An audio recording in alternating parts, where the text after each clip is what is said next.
Good day, everybody. Thank you for tuning in to the Will Fix It Team channel. And today, this is a 2005 Chevrolet, so pickup truck, Silverado, whatever, 1500, all the same. This one running in this 4.3 V6, and we're doing I got to replace the distributor.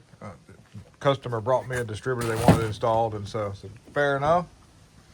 And before I removed the distributor, I wanted to make sure that we were aligned properly, because I'm gonna make the video long by accident, but if you just like rotate the engine and mark where the distributor's at and put the new one in, you don't know if somebody's been in here working before for whatever reason and removed the original distributor and not properly placed it in its position like it's supposed to be, because that happens a lot. It's easy to mistakenly position these because of the way the distributor's cap made, and because it's got some codes related to timing and stuff like that, I wanted to be sure that we started with a clean slate. So to do so, I needed to verify the position of the distributor in accordance to top dead center of the engine. And I'm going through the long explanation because I just want you guys to know why I'm doing this. So basically, you've got 246 on the passenger side and 135 on the driver's side. And so you top dead center your number one piston. So I took the spark plug out and I threaded in a little something that you would check compression with, and I just used that so I could hear the motor go into compression stroke as the piston's coming up. And then I was real careful. I used like a long screwdriver, longer than this one. I don't know where the other one's at, but I used a screwdriver, but I was really careful because you don't want to bind anything up or mess anything up.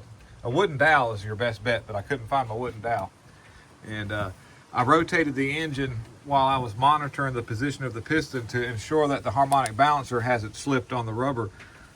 And because the harmonic balancer is mounted on rubber for that very reason, and so it can actually move a little bit. So if you just, top dead center the motor and then throw the timing marks. By the way, there's two marks on the harmonic balancer, and that's why I want to feel the piston come up the top dead center while turning the motor, so I'll know what mark I'm getting close to.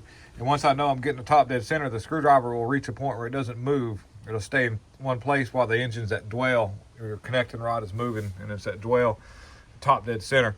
And I looked, I was like, okay, good. Harmonic balancer was didn't slip, so we've got our marks where it needs to be in accordance to the little notch on the timing cover. And then I like using whiteout because it gives me the ability to really look. And then over here, you can see that I've marked a notch in the distributor, and my camera, if you look closely, that's a 6.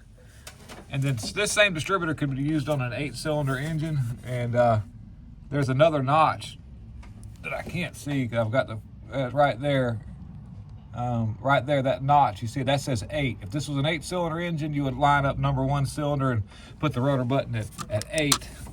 But since it's the 6-cylinder, we line it up with 6. And then the distributor I'm going to remove, I need to be sure that it goes back in the exact same position. In other words, the bolt for the hold down needs to be exactly where it is in accordance. So sometimes you have to use a long flat-headed screwdriver so that you can turn the oil pump slot so that it lines back up dead on. So when you drop the distributor back down in there, it lines right back up into the same position.